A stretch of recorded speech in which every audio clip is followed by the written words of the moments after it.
Welcome back to the channel everyone. Today, we're diving into an in-depth look at the 2026 Honda Rebel 500, the latest evolution of Honda's iconic middleweight cruiser that continues to blend timeless styling with modern engineering. If you've been eyeing this bike or you're just curious about what makes the Rebel 500 so appealing, stick around because we're covering everything from its design and build quality to performance, pricing, and what it's actually like to live with. Let's start right from the first impression when you see the new Rebel 500 in person. Honda has kept that minimalist, raw custom look that has always made the Rebel stand out, but this year they've refined the details to make it feel even more premium. Up front, you'll notice the round LED headlamp which looks classic but throws out a much brighter, wider light than older models, improving night visibility dramatically. The sculpted fuel tank still has that iconic teardrop shape, but the paint finish is deeper and glossier this year, and there are new color options like matte gunpowder black, pearl smoky gray, and a striking candy diesel red. The front forks are finished with a subtle black coating, giving the bike a stealthy appearance that suits its cruiser personality perfectly. There's also a redesigned front fender that sits closer to the tire for a cleaner silhouette. As we move to the side,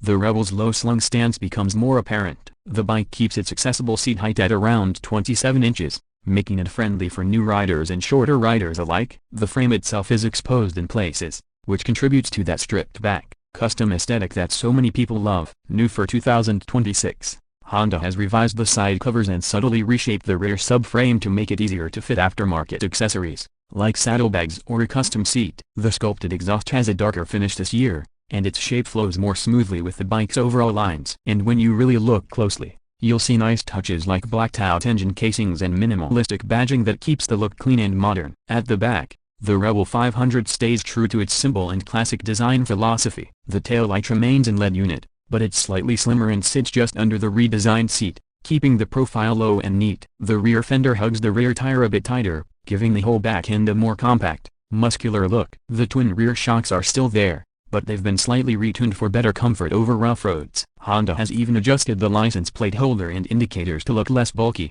making the rear view of the bike one of the cleanest in its class. Stepping into the rider's perspective, the Rebel 500 keeps things straightforward but functional. You get a round LCD display that's crisp and easy to read, showing speed, fuel level, gear position, and even a clock. The handlebars have been revised for a slightly more natural reach, and the switch gear feels solid and tactile. Honda has added subtle rubber padding in key areas to reduce vibration, and the new seat foam is slightly denser, which helps on longer rides without sacrificing that low seat height everyone loves. Even the mirrors have been updated as they're now slightly larger and positioned for better rear visibility. But what really makes the 2026 Rebel 500 appealing is what's under the tank. It's still powered by the trusted 471cc parallel twin engine, tuned to deliver smooth, usable torque across the rev range. For 2026, Honda has made small tweaks to the ECU to give a slightly crisper throttle response, especially noticeable when accelerating out of corners or overtaking on the highway. The bike makes around 45 horsepower and 32 pound-feet of torque,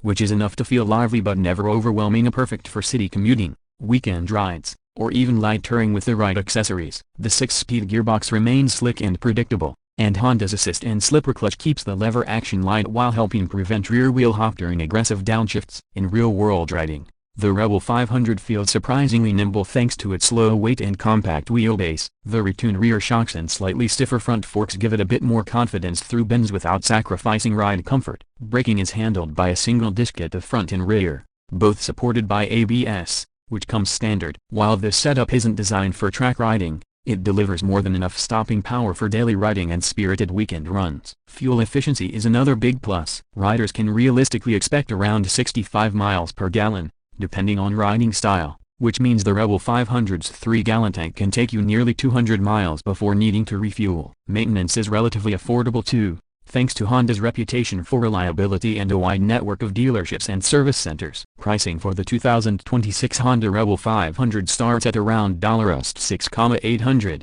depending on your market and any optional accessories or special color packages. That makes it one of the more budget-friendly options among middleweight cruisers, especially when you factor in its build quality, refined details, and the sheer enjoyment it offers. And let's not forget the strong resale value Honda motorcycles tend to hold, which makes this bike an even smarter investment. At the end of the day, the 2026 Rebel 500 doesn't reinvent the wheel, and that's exactly why it works. It takes what riders already love about the Rebel, familiar accessible design, manageable power, customization potential, and refines it with subtle upgrades that make the bike even more comfortable, stylish, and enjoyable to ride. Whether you're a newer rider looking for your first cruiser or an experienced rider who wants something simple, stylish, and fun for everyday use, the Rebel 500 continues to hit its sweet spot. Thanks for watching this detailed look at the new 2026 Honda Rebel 500. If you enjoyed this video, don't forget to like, comment, and subscribe for more motorcycle reviews, test rides, and all things two-wheeled. Let me know in the comments what you think about the Rebel. Would you choose it over other bikes in its class, or is there another cruiser that has your eye? Until next time, ride safe and I'll see you in the next video.